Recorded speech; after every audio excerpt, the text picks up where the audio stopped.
eebbifama abbaa nageenya akka biiftutti ife biiftisa jechuun saddaatee calaqqisa iyyoolee ni jenna waaqayyoon faarsina iyyoolee ni jenna waaqayyoon faarsina. Phexrosis Yesuusin akkas jedhe yaa gooftaa nuyiif bakka kana taa'uun akkam gaariidha. Godoo tokko siif tokkos Museef tokkos immoo Eeliyaasiif haa ijaarruu jedhe. Wangeelaa qulqulluu Luqaas boqonnaa 9 lakkoofsa 33.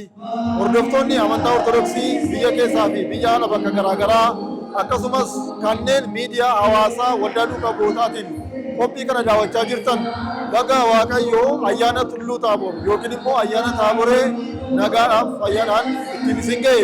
Seenaan dhugaa kun kan raawwatame waggoottan 2018 dura yeroo ta'u manni kiristaanaa keenyas ayyaana Tulluu Taaboor kana waggaa waggaatiin sirna hafuuraatiin hagayyaa 13 tibba sooma filchataa ni kabajji.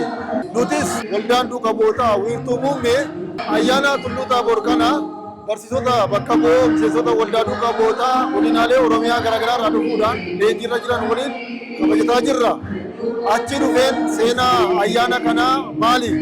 Sirna kamiin immoo kabajama? Gaaffii jedhuu fi gaaffilee biroo ayyaana kana waliin wal qabatan irratti qophii addaa qopheeffannee isin biraan ga'uuf jirra. Qophii kana qopheessee gulaaluudhaan haadhi Mirreessaa Tuujubaa akkasumas immoo gama ogummaa kaameraatiin Hirkoo Caalii na waliin jira. Haga xumuraatti qophii keenya daawwadhaa, sheer, laayik, koomenti gochuudhaan hiriyoota keessaniif daddabarsaa. Turtii gabaabaa booda walitti deebina.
walitti deebinee jirra. Daawwattoota keenya Abbaa Gabra Yesuus Gabbisaa waldaa duukaa bu'ootaa wiirtuu Wallagga Lixaa irraa dhufuudhaan leenjii kanarratti hirmaachaa jiru. Iccitiin kabaja ayyaana Tulluu Taaboor maali? Gaaffilee jedhu irratti isaan waliin turtii gabaabaa goonaa itti dhiyaadhaa. Abbaa keenya baga ayyaana Tulluu Taaboor isin ga'e. Shundumti keenya jiru baga waliin keenya. Manni kiristaanaa keenya ayyaana Tulluu Taabooriin maaliif kabajje? Tole Waaqa tokkotti namaan amin. Gooftaan keenya Yesuus Kiristoos gaara Taaboor irratti bartoota isaa Musee, Eeliyaas, Yaaqoob, Phexrosin, Yohaannisiin waamee achitti iccitiin waaqummaa isaatii kan inni achitti bartoota isaatti dubbate. Abbaa keenya isin galateeffannaa ulfaadhaa. Ulfaadhaan illee galatoomaa. Tole daawwattoota keenya akkuma argaa jirtan ayyaana Tulluu Taaboor kabajataa kan jirru miseensota waldaa duukaa bu'ootaa godinaalee Oromiyaa garaagaraa irraa dhufuudhaan leenjii irratti argaman waliin itti aansuudhaan immoo daamotiin qophaa'ee jira. Gara gubaa daamotiitti isin fudhanna.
daawwattoota keenya egaa ayyaanni Tulluu Taaboor yookiin immoo ayyaanni Taaboree ayyaanota salgan fayyisaa keenya Iyyasuus Kiristoos manni kiristaanaa keenya kabaju keessaa isa tokkodha. Egaa akkuma daawwachaa turtan sirna sagantaa keenya kanarratti lallaba wangeelaa akkasumas immoo faaruuwwan dabalatee sirnoota afuuroo garaagaraatiin waltajjii irratti kabajanneeti kan jirru. Ammaan kana immoo damaraa yookiin daamotii qophaa'e gubuudhaaf jirra.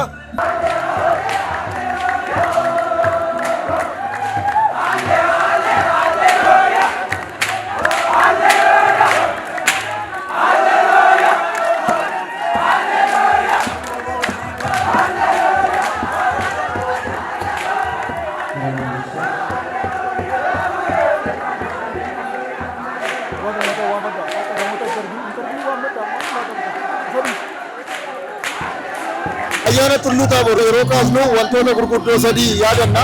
Tokkoffaa irratti xomboorri ni ifa. Lammaffaa irratti immoo sagalee qaccee ni dhageenya.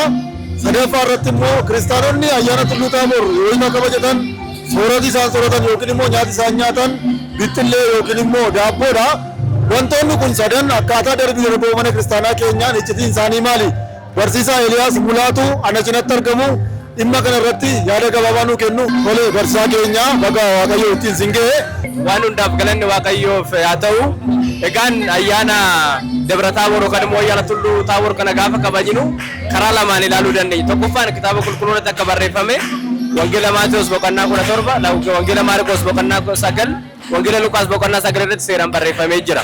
Egaan gaafa kana ilaallu gabaabumatti gooftaan keenya Yesuus Kiristoos waa'ee waaqummaasaa, waa'ee icciitii Sillaasee, waa'ee icciitii foonii, waa'ee icciitii fayyuu namummaa fi waa'ee icciitii mana kiristaanaatti kan inni ibse guyyaa san jechuudha. Egaan bara kan kumuufa keessa sammuun namaa cubbuudhaan qabamee waan turee fi waa'ee waaqummaa sirriitti hubachuu hin danda'u ture. Gooftaan keenya Yesuus Kiristoos jalqaba gaafa cuuphamu Wangeela Maatewos boqonnaa 3:17 irratti abbaan eenyu akka ta'e, ilmi eenyu akka ta'e, hafuura qulqulluu eenyu akka ta'e hin beekne. Abbaan ilma koo kanan jaaladhu jedhe. Hafuura qulqulluun bifa gugeetiin gooftaan keenya Yesuus Kiristoos laga galaana Yordaanoo keessatti argine. Kanaaf abbaa ilma hafuura qulqulluu sirriitti nuu ife sirriitti beekne jedha. Kana mana amantaa keenya keessatti astariyoo jedhama. Astariyoota Egzaabeer yookaan immoo Waaqayyoon ofii isaa namaaf ibse namaaf akka galu taasise jedha. Irra deebi'ee amma guyyaarraa ayyaana kana kan kabajnu ayyaanota salgan gooftaa keenya Yesuus Kiristoos kabajamu guddaa keessaa isa tokkodha. Kuni guyyaa itti Waaqayyoon ofii isaa maalummaa isaa ibsa. Jalqaba Waaqayyoon namni maal laan jedhu jedhee sassaabee ture yaadota. Yaadni namoota sassaabasu sirriin turre. Inni garuu yaada ilma waaqa ta'uusaa, inni waaqa ta'uusaa, inni waaqa ilma jiraata ta'uusaa ibsee guyyaarraa kana guyyaa mul'ataati jenneeti kabajna. Egaan akka daddarbiitti waan ati nakaase kan akka daddarbiitti chibboo ibsuudhaan mulmulii walii kennuudhaan qaccee eeyyasiisuudhaan nun kabajama. Haala daddarboo kana abboonni keenya akka daddarbootti hiikatti kennaniiru. Haalli ittiin chibboo ibsinu kana maalidha yoo jennee ilaalu gabaabumatti ifa gooftaa keenya Yesuus Kiristoos ifa waaqummaa isaa ibse san kan ibsuudha jechuudha. Mulmulii jechuun immoo afaan Amaariffaatiin akkuma hiiknu kan irraa ka'e jechuudha. Qolli isaa yookaan immoo kan inni ittiin bishaate sun irraa ka'ee kan mul'atu jechuudha. Kun immoo maal wajjin wal qabataa? Mul'ata wajjin kan wal qabatudha. Kana maatiidha. Ijoollee isaanii ifti gooftaa keenya Yesuus Kiristoos kun gara Taabooriif Armooniyeem gidduu warra fagoodha. Sirriitti ifamee waan ta'eef ijoolleen guyyaatti fakkaatee turte. Maatiin garuu nyaata kana fidanii fi akka dhufan nutti hima. Qaccee eeyyasiisuun qaccee tokko sun immoo maalii wajjin wal qabataa? Egaan sagalee abbaa dhufe san isa wajjin wal qabsiisaniiti kan hiikamu jechuudha. Kanaaf har'a nuti gabaabumatti ergaan kana irratti dabarsuudhaan nuti har'a Dabra Taaboor ta'uu nurra jiraata. Sagalee akka qacceetti iyyee nutti dhagahame san sagalee abbaa dhaga'uutu nurra jiraata. Sagalee ifa gooftaan keenya Yesuus Kiristoos ifa inni ibse sun arguu laphee keenya keessatti ifuutu nurra jiraata. Inni sadaffaa immoo mul'ata yookaan immoo akka mulmuliisan keessi keenya qullaa'aa ta'e, keessi keenya qulqullummaa qabaate, keessi keenya garummaa qabaate, keessi keenya jaalala qabaate ayyaana kana kabajuutu nurra jiraata jechuudha. Yoo kana hin taane Dabra Taaboor ta'uu hin dandeenyu nuti yookaan immoo Tulluu Taaboor ta'uu hin dandeenyu. Tulluu Taaboor qulqulluu jedhameera. Maaliif qulqulluu jedhame? Waaqayyo waa irratti mul'ateef. Nuti har'a qulqulluu kan jedhamu Waaqayyoon nurratti yoo mul'ate yookaan immoo ifti gooftaa keenya Yesuus Kiristoos irratti mul'ate kun yoo nurratti ife jechuudha. Barsiisaa keenya isin galateeffannaa ulfaadhaa. Galanni Waaqayyoof haa ta'u isinis ulfaadhaa ayyaana gaarii.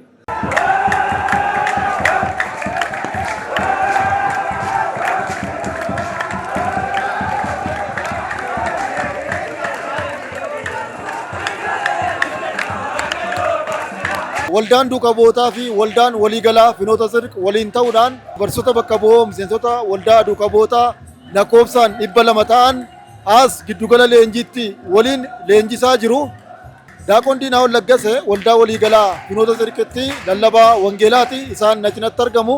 Isaan waliin turtii gabaabaa taasisaa. Tole barsiisaa keenya baga ittiin siin ga'e. Baga walumaan keenya. Waldaan duukaa bootaa fi waldaan waliigalaa Finoota Sirq asitti barsiisota bakka bu'oo lakkoofsaan 200 ta'an leenjisaati kan jiru. Har'a immoo ayyaana Tulluu Taaboor yookiin immoo ayyaana Taaboree bifa ho'aa fi miidhagaatiin miseensonni kun akka kabajatan taasistanii jirtu. Mee sagantaa kana qopheessuudhaaf maaltu isin kakaase? Dursanii carraa kana waan nu kennitaniif galatooma. Ayyaana kana waggaa waggaadhaan hin kabajna. Ayyaanni kun ayyaana guddaa mana amantaa keenyati. Egaa barattoonni kun leenjii kanaaf jecha maatii isaanii dhiisuudhaan asitti argamu. Ayyaana kanarratti namni kamtu yaadannoo qaba. Innaa biyya isaa jiru jechuudha. Sababii leenjii kanaatiin ayyaanni kun akka biraan darbina. Ayyaanni kun immoo kabajamuu kan qabu. Ayyaana mana amantaa keenyaa isa guddaas waan ta'eefu waggaa waggaadhaan egaa gidduutti ayyaana Dabra Taaboor hin kabajna. Barattoonni kun wanti kabajamaa jiru kamtu akka hin dhaabbanne leenjii faana wal qabatee sanaadha. Mee hojii waloo waldaan duukaa bootaa fi waldaan waliigalaa Finoota Sirq hojjetaa jiru kuni tajaajila mana kiristaanaa keenyaa utubuu fi egeree mana kiristaanaa keenya boriidhaaf maal fayyada jettu? Egaa tajaajilli akkuma jirutti ta'ee egaa macaafni qulqulluunis waaqayyoonis egaa waa'ee tokkummaa sirriitti nutti himu.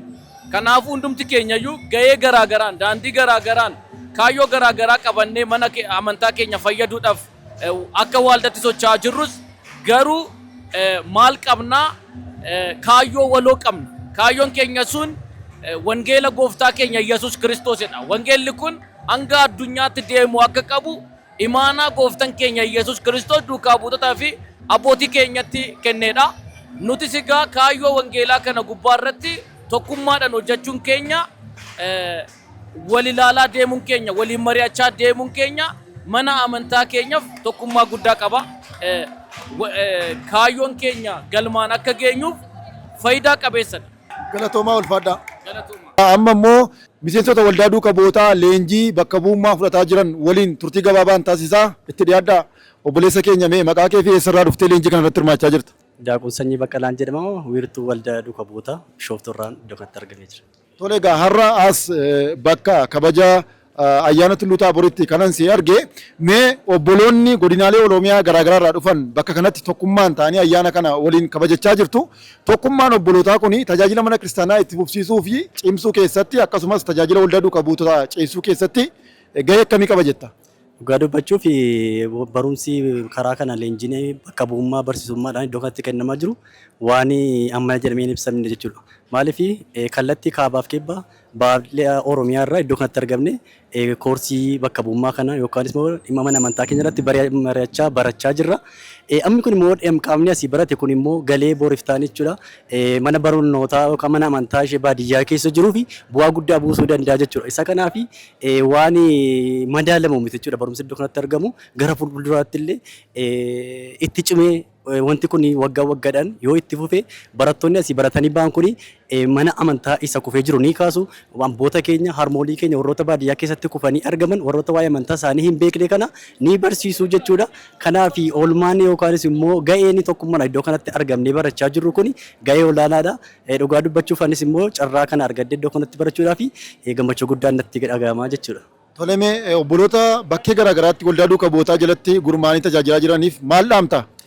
Dhugaa dubbachuuf bakkeen yookaanis immoo Oromiyaa guutummaarraa waldaa duukaa bootaa kana keessatti hirmaachaa warri jirtan illee gara fuulduraatti illee carraa kanatti akka fayyadamtanii fi bakka jirtanitti jabaadhaatii waa'ee amantaa keessanii baradhaa barsiisaa warroota kufan warroota badan barbaadaa gara fuulduraattis immoo waldaan duukaa bootaa bifa kanaan leenjii qopheessee iddoo kanatti jechuudha barsiisaa jira waan ta'eef carraa kana yoo argattanitti fayyadamtanii isinis gara fuulduraatti gaarummaa qaba waan ta'eef jabaadhaan isiniin jedha. Yaadannoo laatteef si galateeffannaa ulfaadhu.